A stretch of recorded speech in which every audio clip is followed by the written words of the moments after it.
you sort of introduce? They didn't ask me to introduce. Okay, then we're good to go. No worries. All right, sorry about that. No, not a problem at all. Okay. I love talking about myself. Awesome. Okay, so we'll give everybody like a second to join and then we'll start the video. All right. Okay. Hello, attendees. Welcome, welcome. Okay, I'll start the video. People will trickle in and then you're in charge, Chris. Sounds great. Have an awesome session. Thank you so much, Sarah. No problem. If it lets me, press play. Go. Okay.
Over to you, Chris.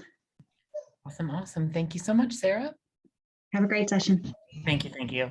Now just give me 1 second to share my screen and we'll get going.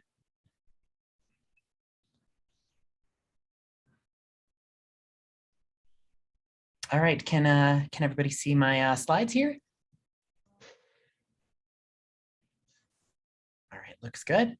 Well, great, let's get started. Well, first of all, I'm so excited to present today for the Denver Startup Week. And I want to give a quick shout out to Sarah for helping to set all this up, and Connor, of course, from the developer track. I'm typically used to seeing my audience either in a conference room or a lecture hall, so it's definitely much harder to pick up on some social cues in the audience, but we're all in this together. And I've been enjoying the sessions along the way at Denver Startup Week. So this is going to be, wonderful. Along the way, if you have any questions, please feel free to type in the chat. We'll reserve some time at the end for an open forum or any Q&A. I won't be able to see the chat while presenting, but of course, we'll be happy to answer any questions at the end. But for now, let's dive right in. Today, we'll be talking about statistical paradoxes and logical fallacies. Don't believe the lies your data tells. Well, I hate to admit it, but your data is lying to you, and more often than you think. Having clear data with high volume, velocity, and variety doesn't necessarily protect one from the possibility of reaching spurious conclusions to research questions of interest. And despite what you may have learned in Statistics 101, a statistically significant p-value isn't always groundbreaking. All data can be coerced and bribed to tell any story. Thus, as data practitioners, it's our duty to be cognizant of the possible pitfalls that abound and how to navigate them appropriately. And find out those common traps so that we can think about them ahead of time and be able to deal with them responsibly when we find them. I wanted to give a bit more context to my background in the field of data scientist before hopping in. So I studied logic, discrete mathematics, and statistics, and I bring experience from both industry and academia. I previously stood as the director of data science for the New York City Data Science Academy and the executive director of the Masters of Statistical Practice program at Carnegie Mellon University. And at both institutions, I took pride in professionally developing students, aiding in the redesign of technical curricula, and delivering over 3,000 hours of lectures to graduate student audiences. On the other hand, in industry, I most recently helped thwart cybercrime as the director of security data science at Empower Retirement. And through a lot of serendipity, I ended up here at Dataiku as a lead data scientist. And from the bottom of my heart, I've never been happier to be a part of a team with colleagues around the globe that help to solve problems and that fascinate me every single day. So let me start with a couple fun facts about me. When I'm not crunching numbers on my computer, I'm crunching my abs in the studio, as I'm an avid dancer, choreographer, and CrossFitter, which explains why, although I consider myself a data scientist, I can only count to 5, 6, 7, 8 and add and subtract in multiples of 5. Now, weightlifting barbells does provide a massive adrenaline rush for me every morning at 5 a.m., but nothing truly gets my blood pumping like presenting to an audience. It turns out that my average heart rate tends to be higher or even on par when teaching and presenting than during my morning workouts. So this is a screenshot of my heart rate data during a semester when I taught a 9 a.m. class at CMU. So just imagine the heart palpitations I'm having right now while presenting in front of all of you. Okay, well, that's enough about me. This presentation really isn't just about me and my background. Today, we'll be taking a brief tour of a handful of statistical paradoxes without encountering a single mathematical equation. But I have to be honest, I truly misnamed this presentation. This talk should really be called Statistical Not So Paradoxes, because we're really not discussing any true paradoxes today. And what do I mean by that? The paradoxes we will discuss are not truly self-contradictory, but rather unintuitive findings. Take, for example, this sentence. This statement is false. Well, this is a true paradox because it is self-contradictory and self-referential. Suppose that this statement is true. Well, then it must be false, which leads to a contradiction. And suppose that the statement is false. Well, then it must be true, which also leads us to a contradiction. These are not the types of paradoxes we'll be discussing today. Instead, we'll be discussing unintuitive findings based on perspective. Take, for example, these two gentlemen having a debate about the image they see in front of them. You can consider that image their data. Well, who is right? Who is wrong? Well, neither gentleman is technically incorrect. They're simply taking the information presented in front of them from their own frame of reference and communicating the results to each other. We do very much the same thing as data scientists when we're interpreting data. And in that vein, the impetus behind this presentation is to highlight that it is very easy to lie by telling the truth. If I'm looking at the gentleman's data in this image on the floor and I have some ulterior motive, I may choose to present that symbol as a 6 rather than a 9. But that subjective choice paired with my own bias may be telling a story that is misleading, either intentionally or unintentionally. So I have a quote here from Winston S. Churchill that may be a little bit of a joke, but I think the point is quite valid.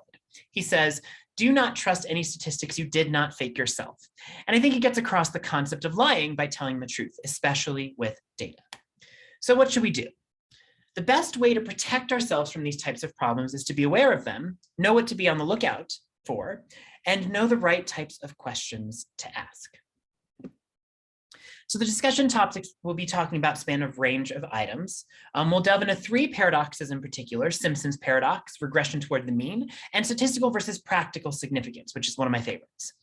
Now, trust me, if this is just gibberish and jargon at this point, do not fret. I'll make sure to highlight the bottom line along the way as we go on this tour together. So let's hop right in.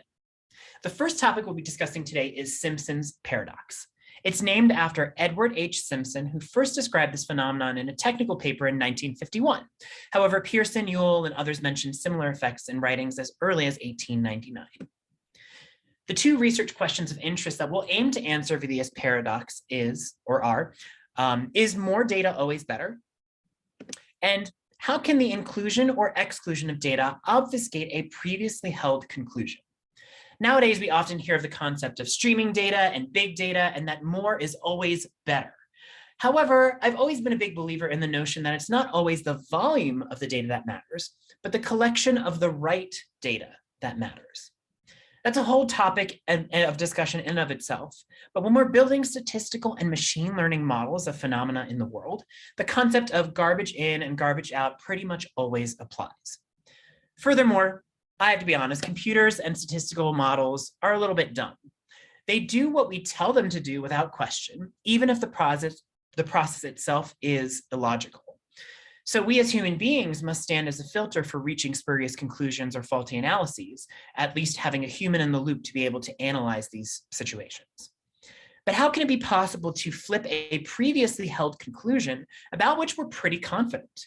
You might ask, is there only one manifestation of a process in the world? And if that's the case, how can there be conflicting conclusions as to the mechanism at play? So to investigate this and other paradoxes today, let's pretend that we're a professor at a university teaching a very large class. Now, this lecture we are teaching is very, very large. It actually has a few hundred students, and is part of the general education requirements in order to graduate at this university. So many students across the university will be taking this class. And today is a very special day because we are administering a huge exam. So one question that we might want to ask is, what is the relationship between time spent studying and exam score? Now, just using our own intuition and experience, we might assume that the association is positive, meaning that students who study very hard and diligently are more likely to have a higher score on the exam. Seems pretty intuitive. Similarly, we might assume that students who don't study very much or are distracted or not as diligent in their study tactics are more likely to have a lower score. So if we graph these 2 variables against one another, where we have the number of hours studied on the x-axis and student exam scores on the y-axis, we should expect there to be an upward trending association. Now remember, this is a totally fictitious example that's slightly contrived for our illustration purposes, but let's suppose that once we've graded these exams, it turns out that the observed association is completely unexpected. The association between studying and score is completely flipped from what we hypothesized. We actually find that the more a student studies, the lower their score is on average, and vice versa. How can this possibly be? What is going on? Well, if we return to our research question of interest, we asked, what is the relationship between time spent studying and exam score? And came to find that for our exam, this is completely flipped from our hypothesis. But we're pretty confident that this is unintuitive. In the grand scheme of things, studying for an exam shouldn't reduce the average expected score. So what's going on here? Let's return to our lecture hall once again. Maybe there are other variables at play that we didn't consider before. Remember, this is a large lecture applicable to many students across the university. It turns out that since this is a large lecture, there are students across various seniority levels attending. Maybe it's the case that this level of experience or seniority has something to do with how the students study or perform on exams in general. And once again, this is a little bit of a joke or a funny meme on how freshmen, sophomores, juniors, and seniors do their homework on the weekend, but I think it drives the point home. Maybe freshman students have to put in a lot more work because of their unfamiliarity of the lecture style, or maybe they haven't formed their study habits that work best for them in their college career. And on the flip side, maybe more senior students are used to the college style of learning and already know the most efficient study habits that work for them as individuals. So if we return back to our exam data, and now we break this out by grade level, we might see a very different story emerging. In aggregate, when we consider the association between hours studied and exam score, we saw a grand inverse relationship with that downward trending line. However, when considering the subgroups based upon grade level, in general, a freshman, sophomore, junior, or senior, for each of them, the more they study, the higher their average score tends to be within each of their subgroups. The association is completely flipped. Now, this was a fake example, but Simpson's paradox manifests within various industries in many real-world situations. At UC Berkeley in 1973, there was a very famous study surrounding gender bias in graduate admissions. The admissions figures displayed that, in general, men applying were more than likely than women to be admitted. However, it turns out that women tended to apply to more competitive departments with lower rates of admission, even among the qualified applicants, such as the English department. Whereas men tended to apply to less competitive departments with higher rates of admission among qualified applicants, like engineering and chemistry departments. So when parsed by department, the data showed that women were more likely to be admitted, whereas in general, the frequency of men being admitted was higher. The paradox also exists in the medical field. And particularly, one example is the treatment of kidney stones. A real study in 1986 compared the success rates of two procedures for treating kidney stones. One was more invasive, more costly, more painful, but generally more successful than the other. The key question here was, which procedure was better? It turns out that there was a confounding variable here, which was the severity of the case itself, or the size of the kidney stones. So despite treatment method, in general, larger kidney stones are simply more harder to cure.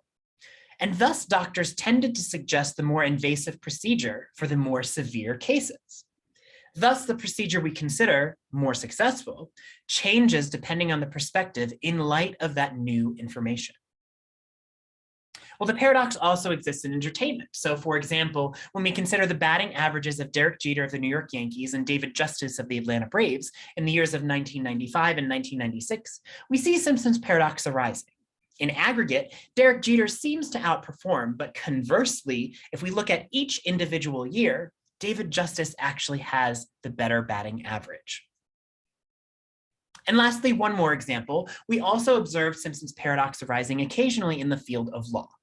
In the counties of Florida in 1976 and 1977, there seemed to be racial disparity in the application of the death penalty. One conclusion was based on data aggregating by the race of the defendant, yet the opposite conclusion was reached when considering the data parsed by the race of the victim.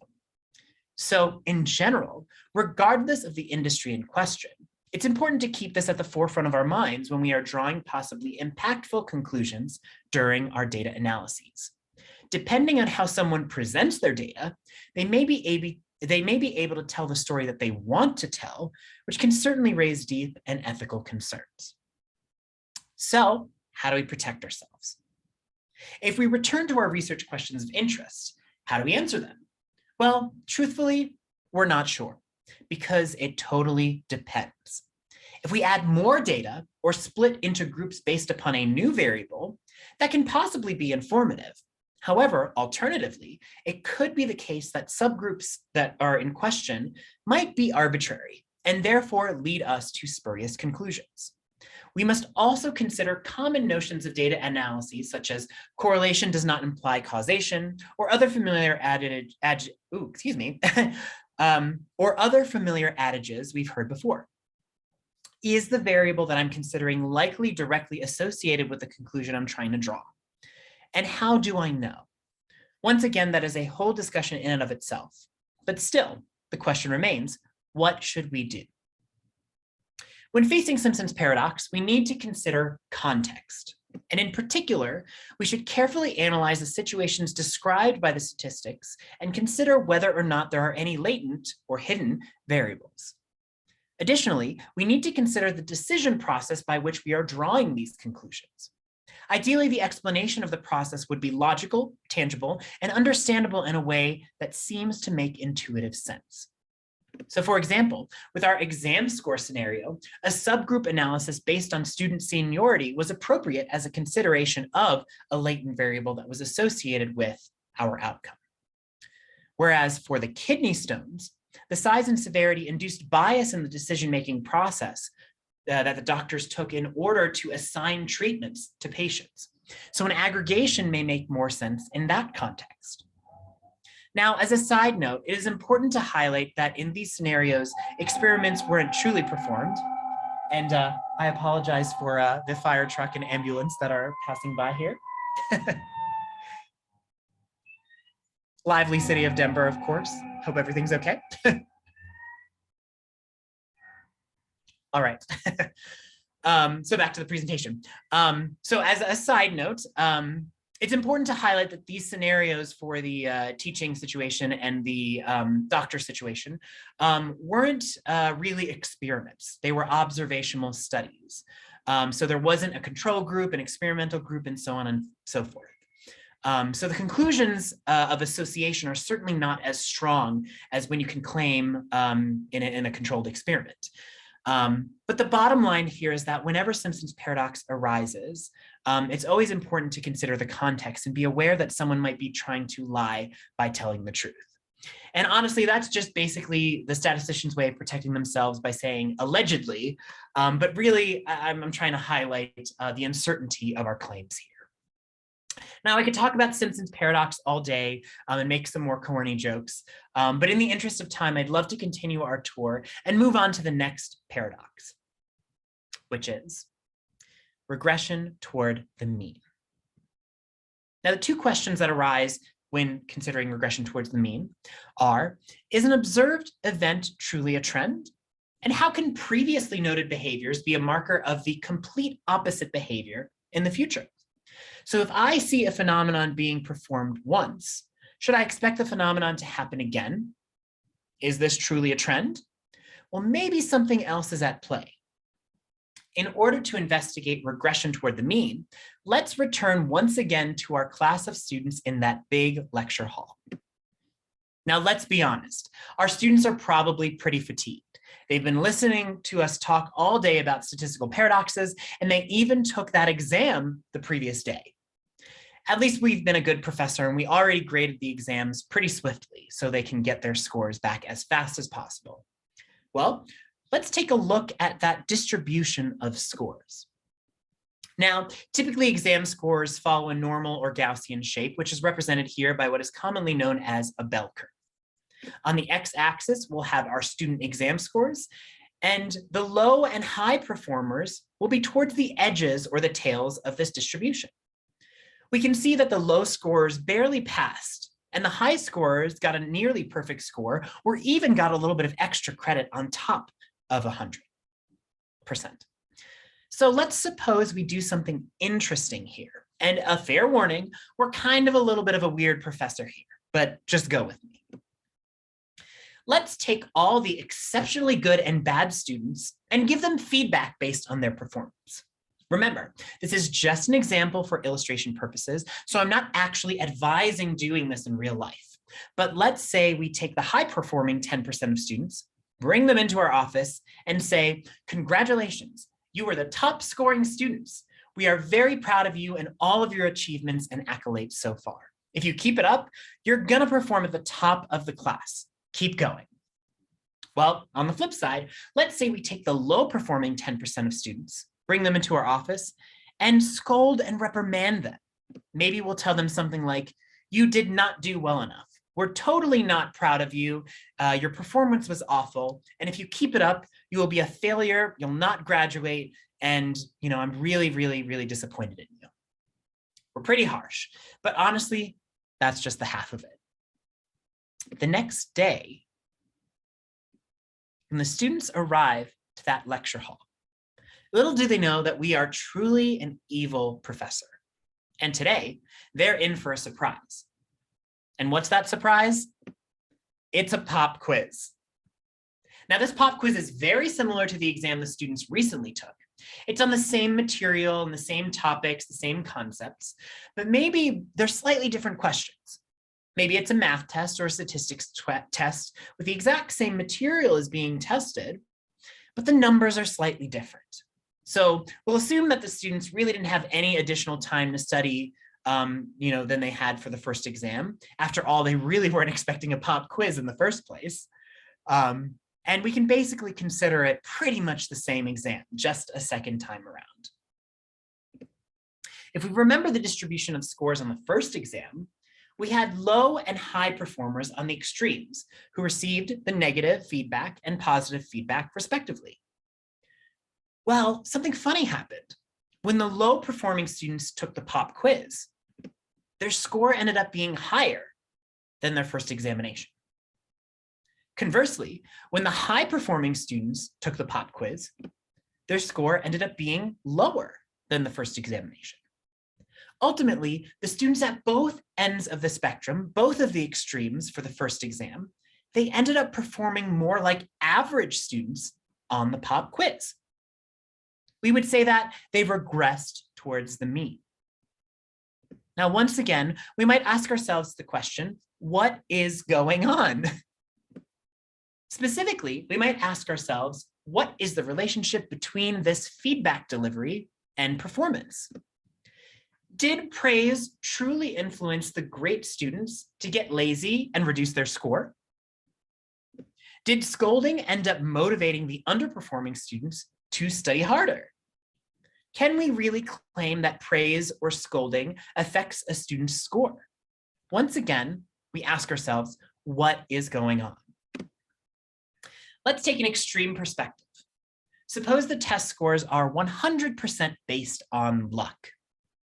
Let's look at this through the lens of complete randomness using a little contraption called a Galton board. Now, this device is named after Sir Francis Galton and approximates a normal or Gaussian distribution from a binomial with many trials. Essentially, there are thousands of tiny metal balls that start at the top at the very same spot. And as they waterfall down and bounce around these pegs, they have an equal likelihood with a 50-50 chance of falling to the left or to the right. Most will fall towards the center because that's the closest to where they began, and essentially the average of these 50-50 chances. But some will happen to fall at the extremes. Now, this image is on a repeating loop, so it's exactly the same every time. But imagine flipping this contraption over and over and over again. It'll pretty much always make the same familiar bell-shaped curve approximately. So let's exclusively hone in on the low-scoring students, represented by the metal balls falling into that red band on the left. Let's take only those metal balls from the red band and think that we're going to drop them down the Galton board a second time alone. What do you think will happen? Well, once again, some may end up on the extremes, but most will fall towards the middle. The same can be said if we exclusively hone in on the green balls, the high-scoring students represented in the green band. If it's all based on luck, you're far more likely to regress towards the mean on subsequent trials following an extreme occurrence. But realistic scenarios of regression toward the mean are rarely based solely on luck. In actuality, there is a dichotomy between chance, luck, and variability of error in measurement, and the skill, talent, and aptitude involved in whatever process we're talking about. So if we think about the students who were low scorers, they fall into two main buckets: those who were unskilled and not lucky, and those who were average students but just got a little bit unlucky for this exam. Similarly, if we think about the students who were high scorers, they also fall into two main buckets: those who were skilled and not unlucky, and those who were truly average performers but just got lucky on this exam. If we return to the students who were low scorers, the truly unskilled students have a second chance at being lucky when they're tested again, which would result in an increase in their score. And similarly, the truly average students in that bucket will be unlikely to repeat their unlucky streak when they're tested again, which would also result in an increase in their score. A similar occurrence can be explained with the high scorers. Let's look at the high scorers now. Consider the truly skilled students who are taking this pop quiz on the second day. Well, they have a second chance at being unlucky when they're tested again, which would ultimately result in a decrease in their score. And for the truly average students, they'll be unlikely to repeat their lucky streak when they're tested again, which would also result in a decrease in their score. So what does this all mean?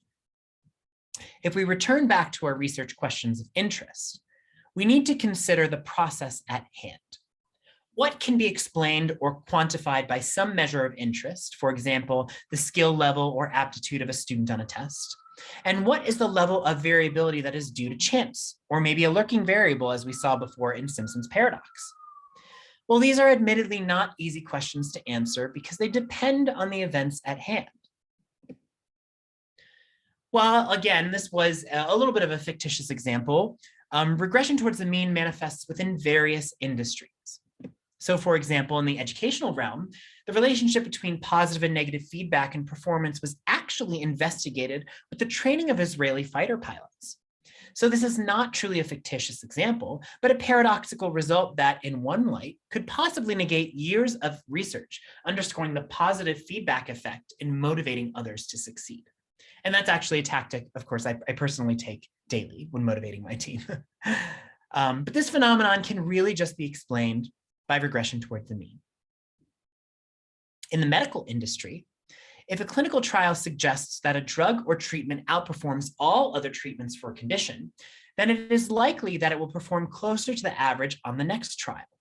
Once again, this reinforces the importance of a control group and all the concepts of experimental design, but as we had mentioned earlier, that is definitely a discussion for another time.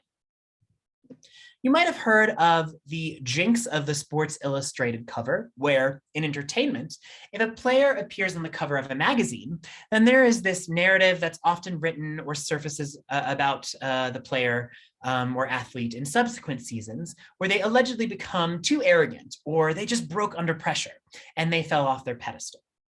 There's an adage that says that it's hard to get on top, but it's even harder to stay on top.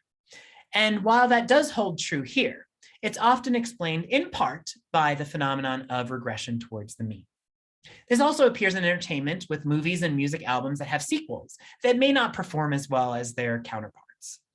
I think we've all probably heard at some point a friend saying that the original was so much better. But yes, of course, that's just another sort of manifestation of regression towards the mean. And of course, the last example was business performance and profits being considered quarter over quarter. A really fantastic or terrible quarter of profits tends to be followed by one that is more average. Well, the bottom line here is to be aware of this dichotomy between random variability and the error or the process that we're trying to describe, and the actual performance, which is based on the metrics or the measurements that we're attempting to quantify. Once again, I could talk about regression towards the mean all day, but in the interest of time, let's turn our attention to our final paradox of the day, which is statistical versus practical significance, and one of my absolute favorites. The two main research questions of interest we want to answer here are, is an association worth my time? And when do incontrovertible conclusions lead us not to act on a valid association? Why would it be the case that we may identify that X is associated in a positive way with Y, in an impactful way that we care about, but then we choose not to exploit it, implement it, or use that knowledge at all? It seems pretty counterintuitive. So to investigate this one last time, let's return to our classroom. Now, I can tell that these students are really tired of us at this point because they've spent 37 minutes hearing me talk about statistical paradoxes, but maybe we're truly not an evil professor any longer. And maybe we really just want to help these students learn as best as they possibly can. Suppose we try to find what works best for the students that are studying. Let's say we end up taking the students and splitting them into two types of study groups to figure out which study tactic works best. The first will go to normal recitations where they review practice problems with a teaching assistant and break down into smaller groups.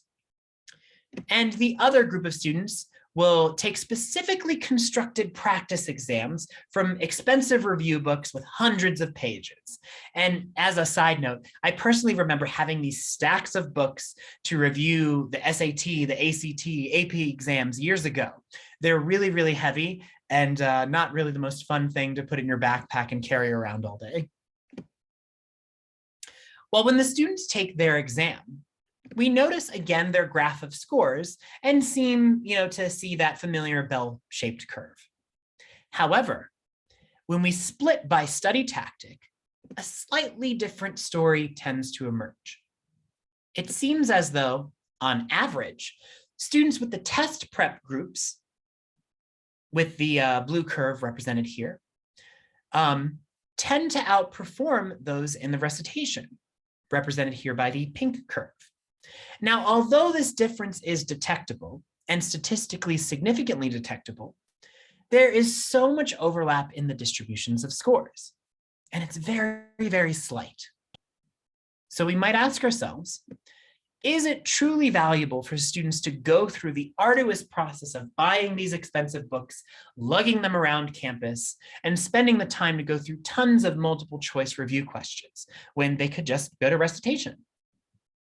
Let's think about this a little bit more. It looks like the difference in the average scores between the groups is really small, and the overlap of the curves is really large. So said another way, if we take a student that is slightly better than average in the recitation group in pink, their performance is better than most of the students in the test prep group in blue. Similarly, a slightly worse than average student in the test prep group is outperformed by most of the students in the recitation group.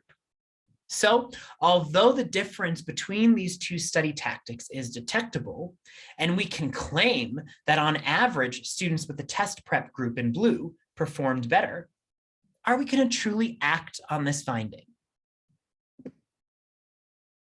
So, along with statistical significance, we need to assess the practicality of the evidence. And that practicality relies on our notion of the time, effort, and money we invest in the return on investment we get. And we've previously seen the first scenario where the curves overlap quite a bit. But what about this alternate scenario where the curves are much more separated? Another concept that may help us assess the practicality of the evidence is that of confidence intervals. So for example, on the left, I might claim that we are 95% confident that the true average increase in score for students using the test prep book is within 1 to 3 points. And we can claim that this is statistically significant, but are those handful of points really worth it? I think most of us would agree, not really. In contrast, for the example on the right, I might claim that this is an average increase of about 15 points, maybe ranging most of the times between 5 and 25 points. Again, this is statistically significant, but we ask ourselves, is it worth it? Well, in this case, we might say, yeah, probably that's a couple of grades. That's pretty high. The bottom line is that no matter what you heard in Statistics 101, statistical significance is not the only thing that should matter when we consider taking action on an association that we think is plausible or supported by our data. It all really matters on the context and that time, effort, and money in balance with that return on investment. So as a brief aside, I wanted to comment upon a related idea that has something to do with experimental design by a quote from Ronald Fisher, who's a British statistician of the 1900s. He said, and I quote, to call in the statistician after the experiment is done may be no more than to asking him or her to perform a post-mortem examination. He or she may be able to say what the experiment died of. Why perform an experiment in the first place if we're not going to be able to detect or induce a change of a magnitude about which we care? Why spend a lot of effort to set up an experiment just to find out that the results are statistically insignificant, yet the experiment wasn't planned in a way that would provide us that significance for the change that we care about in the first place? The bottom line here is to not be a victim of bad planning. On this subject, we could talk about power analysis, true positives versus false positives, reducing mean squared error variance, and so on and so forth. But that's not the point of the discussion for today.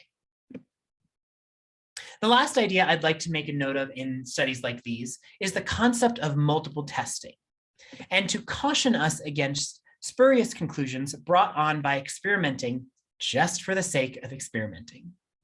Be aware of spurious conclusions brought on by multiple testing without penalty. So this is best illustrated by my absolute favorite XKCD comic, which I'll briefly walk us through on the next slide. So someone walks into the room and shouts to the data scientist that they think jelly beans cause acne. And the data scientists conclude that there really isn't any evidence to support that claim. But a few minutes later, the person says that they hear it's only a certain type of jelly beans, a certain color of jelly beans that causes acne. So the data scientists go and investigate. They do their statistical analysis and they find no link between purple jelly beans and acne. They do their statistical analysis and they find no link between brown jelly beans and acne. They do their statistical analyses and find no link between pink, blue, and teal jelly beans and acne. They continue on with salmon, red, turquoise, magenta, and yellow jelly beans. Still, they find no link to causing acne. They continue with beige, lilac, black, peach, and orange. Still no link between jelly beans and acne. And then they go through 5 more times, but notice in this 4th pane, the quote, "We found a link between green jelly beans and acne." So the next day, splashed across the front page of the daily newspaper is this headline: "Green jelly beans are linked to acne. We are 95% confident, and there is only a 5% chance that this was a coincidence." But is this really the case? Are these results reproducible, replicable, and responsible? If we read a headline like this, we should have a healthy dose of skepticism. The data scientists tested 20 different jelly beans, each with a 5% chance of a false positive. One of those types of jelly beans, the green ones, surfaced as statistically significant, which we would have expected if we knew the whole story and not just what was written on this newspaper headline. Think about it this way. If I close my eyes and throw darts at a target, most of the times I'll miss. But occasionally, just by random chance, I'll hit that center bullseye. But it really has nothing to do with my skill at throwing darts. Okay, so whether we're talking about blindly throwing darts at a target or the link between jelly beans and acne, we have to consider the practicality of the evidence. It's actually quite irresponsible for articles or papers like this to be published in this sensationalized way without true candor in highlighting the actual details of the entire study. If the public was told that lots of tests were performed over and over and over again, but we're only cherry picking a single test to discuss in this article, that may tell a totally different story and tap into our skeptic senses. Now, I don't mean to scare the whole audience here. Rest assured that skilled data scientists and statisticians should know how to employ methods with, fancy names like Bonferroni, Tukey, Dunnett, and Chaffee, which are all just corrections to multiple comparisons in these types of scenarios and allow for us to come up with more accurate conclusions in light of this experimental design. But once again, that is a total discussion for another time. If we return back to our research questions of interest once again, the bottom line is that it really depends on the practicality of the evidence. If we do come upon a statistically significant finding, we may not always act upon it because either it might not be a truly valid association, or it may not be worth our time in the first place. So lastly, statistical versus practical significance should be considered in many settings. We already saw an educational example here with comparing exam scores and study tactics. But this balance also appears in the medical industry. When we think about clinical trials for, let's say, weight loss programs, maybe it can be technically claimed that we can lose a pound or two very, very confidently by following a super rigorous program, but that could be over the course of a very long time. And it may not be worth it to us for all of that effort that we put in. On the other hand, maybe there is a new drug that claims to reduce your blood pressure ever so slightly, but it comes with a lot of side effects. Would it be worth it to us? In most cases, probably not. But again, the practicality of the evidence is totally different from whether or not the statistical claim is valid. They could be in opposition. In advertising, social media marketing campaigns may claim that they are successful because a click rate was increased by a very small fraction of a percentage. However, it may not be worth it to completely change the code on our website to make it look differently if that percentage is super, super, super small. It depends on the return on investment for that change of the website code and the time, effort, and cost associated with the work behind making those updates. Is it really worth our time to change the code and see that percentage increase with the way we've laid out our website? Does it actually increase our revenue by an amount that would compensate for that change in the first place? Possibly, but maybe not. And please pardon me for a very, very quick transition here. My laptop is running out of battery and we don't want to sign off here right before the end of the presentation. Technical difficulties. All right. And this also appears in the social sciences. Now, with the social sciences, where would this arise? Now, when we're considering the behaviors of introverts versus extroverts, we might be able to claim that their behaviors are vastly different. Specifically, in these moderate types of behaviors, like smiling at strangers and sort of the casual day-to-day. But behaviors that are at the extremes, like being uncomfortable in large crowds, could be very similar, no matter where you fall on the spectrum of introvert versus extrovert. In all of these examples, the difference in the average value of whatever is being measured within the educational, medical, advertising, or social sciences industries is smaller than the standard deviation of each group. This just means that there is huge overlap and similarity between the various groups that we're considering, even though there may be minor differences too. So what does this mean? Although the differences may be statistically detectable based upon our data, there is so much commonality between the groups such that it might not be practical even if we care about a difference in the first place. One last example. A funny way of thinking about this is with identical twins.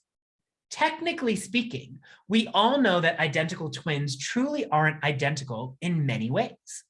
May it be their personalities, their interests, or even the details of their facial features. However, a brand new person who might be meeting the twins, who's never met them before, might not be able to tell the difference. It just depends on how closely they look. So speaking of taking a closer look, I'm hopeful I was able to grab your attention for our discussion today. But just in case, let's briefly review the main statistical paradoxes we covered in our discussion. For part one, we considered how the inclusion or exclusion of data can obfuscate a previously held conclusion. And we found that latent variables and the intricacies of the decision processes were important to investigate when encountering Simpson's paradox. For part two, we considered how previously noted behaviors can be a marker for the complete opposite behavior in the future. We found that a blend of chance, error, and skill were important to investigate when encountering regression toward the mean.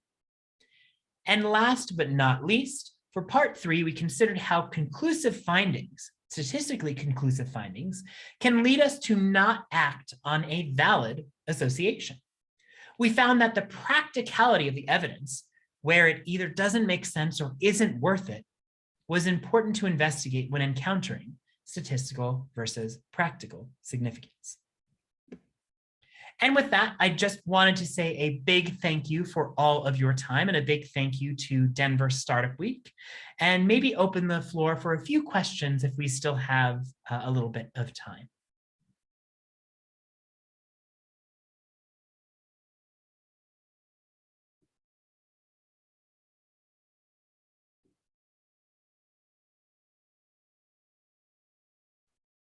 Thank you, Michael. I very much loved and enjoyed this too. Any questions at all from our audience? All right. David Shaw. I've been a qualitative researcher for 20 years, over 20 years. Wow. Clients often hire me to explain the why behind the data. Sometimes they hire me before data are collected to identify what information to collect and from whom. Rarely I'm hired on both ends. As a stats pro, when would you advise clients to engage qual to supplement your research, and why? Wow, that is a really, really good question. And you know, I don't really have a clear-cut answer, but what I would say is that it never hurts to plan ahead. I always believe, you know, whether it's in statistics or in life, experimental design, whatever, you always have to plan ahead, and then plan for your plans to fail. So when you bring in a statistician or a data scientist early on with the collection of the data, then you can already sort of think about the way in which you're going to use and manipulate this data in the future for the research questions of interest you want to answer. It's a total different story if you come in as a data scientist and the client has already collected their data and sort of wants to answer a question. The data scientist has a different domain expertise than the subject matter expert.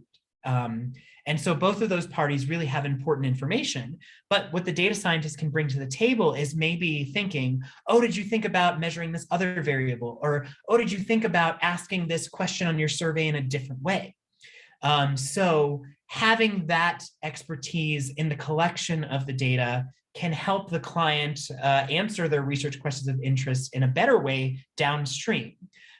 So again, it's all about planning. And of course, there's more time, money, and effort with the more planning you do. But oftentimes with that upfront effort, you end up reaching the goal that you originally sought with that investment. Whereas sometimes if you don't make that investment, you might not be able to reach that goal.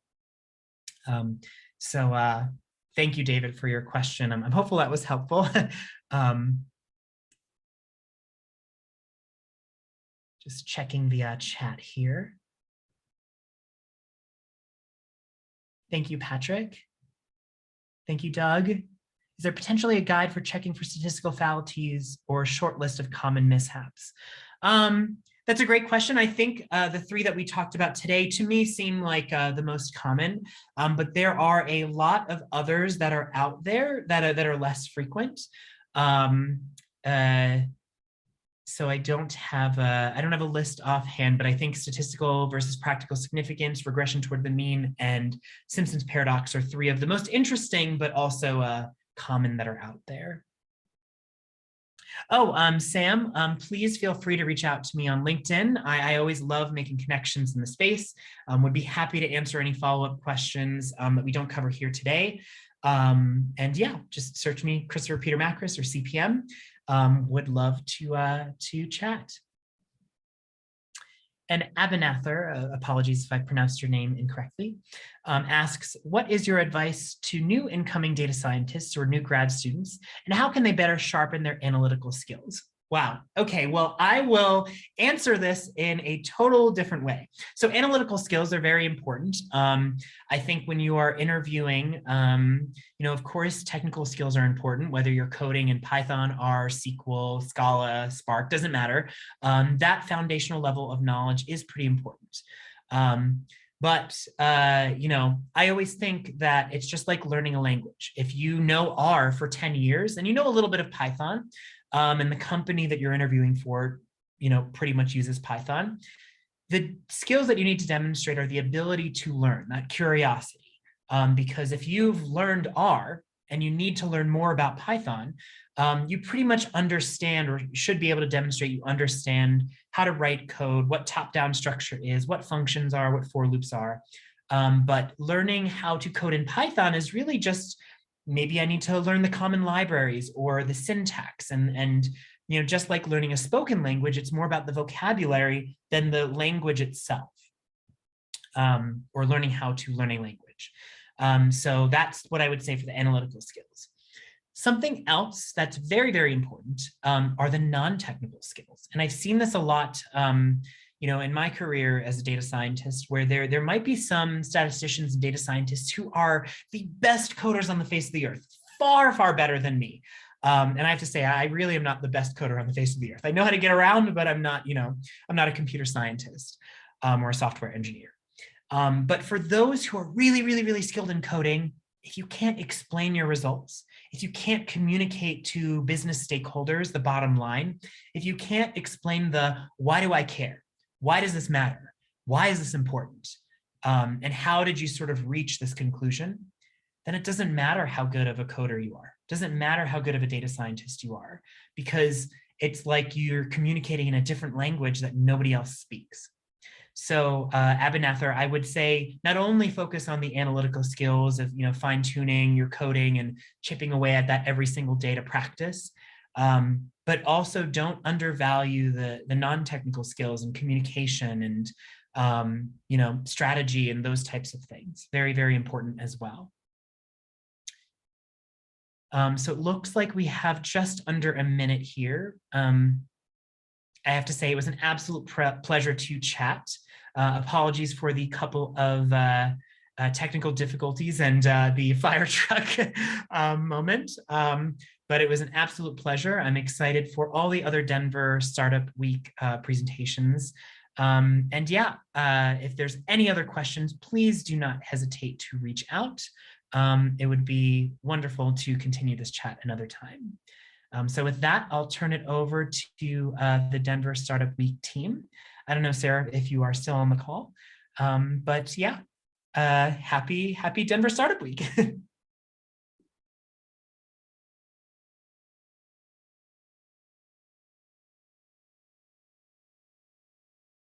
Thank you, Lawrence. Thank you, Doug.